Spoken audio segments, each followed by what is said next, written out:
15 साल की एक बलूच लड़की जब अपने भाई की तलाश में एक मुर्दाघर पहुंची तो उसने ऐसी लाशें देखी जिनकी ना तो आंखें थी, ना दांत थे। शरीर के कई हिस्से जलाए गए थे।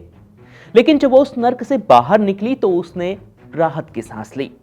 वह डरी, कांपी, लेकिन टूटी नहीं, क्योंकि उन लाशों के ढेर में उसका भाई नहीं था।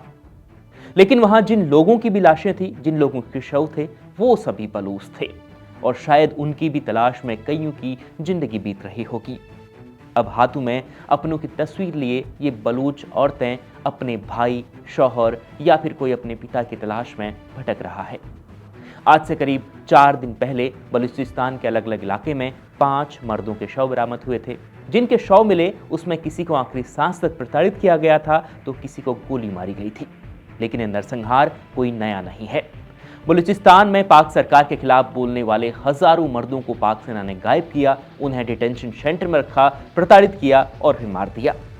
अक्टूबर 2025 में एक मानवाधिकार संगठन ने कहा कि बलूचिस्तान में 2025 में अब तक पाकिस्तान की सरकार ने पिछले 6 महीनों में 785 लोगों को जबरन गायब किया और 121 लोगों की हत्या की।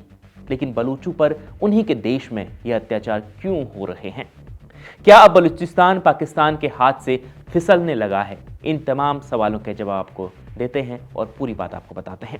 नमस्ते, मेरा नाम नरेश कोश्यारी है और आप इंटरनेशनल खबरों से जुड़ा हुआ शो दुनिया दरबार देख रहे हैं। भारत के विभाजन के बाद स्टेट ऑफ कलाल यानी बलूचिस्तान करीब 227 दिनों तक आजाद रहा। 1947 में ब्रिटिश शासन खत्म होने के बाद बलूचिस्तान पाकिस्तान के साथ नहीं जाना चाहता था, लेकिन पाकिस्तान ने जबरन अपनी सेना भेजकर उसे खुद में शामिल करवा दिया। उस वक्त देसी रियासतों का पाकिस्तान में विलय इस शर्त पर हुआ था कि सरकार उनके आंतरिक मामलों में ज्यादा हस्तक्षेप, दखल नहीं देगी। लेकिन पाकिस्तान ने बलूचिस्तान को हासिल करने के बाद वहां पर लूट मार शुरू कर दी। पाकिस्तान प्राकृतिक संसाधनों से भरपूर बलूचिस्तान को खरोड़ने में लग गया और यह सब देखने के बाद बलूच धरती पर कुछ विद्रोही पैदा हुए और उन्होंने एक सेना बनाई जिसका नाम है बलूच लिबरेशन आर्मी। पिछले 75 वर्षों में पाकिस्तानी फौज ने बलूचिस्तान के हजारों गांवों को जलाया, लोगों को, बेगुनाह लोगों को गोलियों से भून दिया। ह्यूमन राइट्स वॉच एंड कई अंतर्राष्ट्रीय संगठनों की रिपोर्ट से बताती है कि अब तक 40,000 से ज्यादा बलूचों को पाकिस्तानी सेना ने जबरन गायब किया। इन लोगों का कोई अता पता नहीं है, ना इनकी लाशें मिलती हैं, ना कोई खबर मिलती है। बलूचिस्तान में इसे किल एंड डंप पॉलिसी कहा जाता है। इसका मतलब है कि पहले लोगों को उठाओ, टॉर्चर करो, फिर उनकी लाश किसी सुनसान जगह पर फेंक दो। पाकिस्तानी सेना को लेकर सोशल मीडिया पर दावे हैं कि जिन बलूच महिलाओं के पति गायब किए गए थे, उनकी पत्नियों के साथ सेना अत्याचार करती है। पुरुषों के अंग निकालकर बेचे जाते हैं और घर में घुसकर महिलाओं और लड़कियों के साथ बदतमीजी की जाती है, उनके साथ बर्बरता की जाती है। इतना ही नहीं, हजारों बलूच युवा जिन्हें पाकिस्तानी सेना ने घर से गिरफ्तार किया, वो कई वर्षों बाद भी वापस अपने घर नहीं लौट पाए हैं। पाकिस्तानी सरकार ने बलूच मानवाधिकार कार्यकर्ता और हक मांगने वालों का खून कर दिया।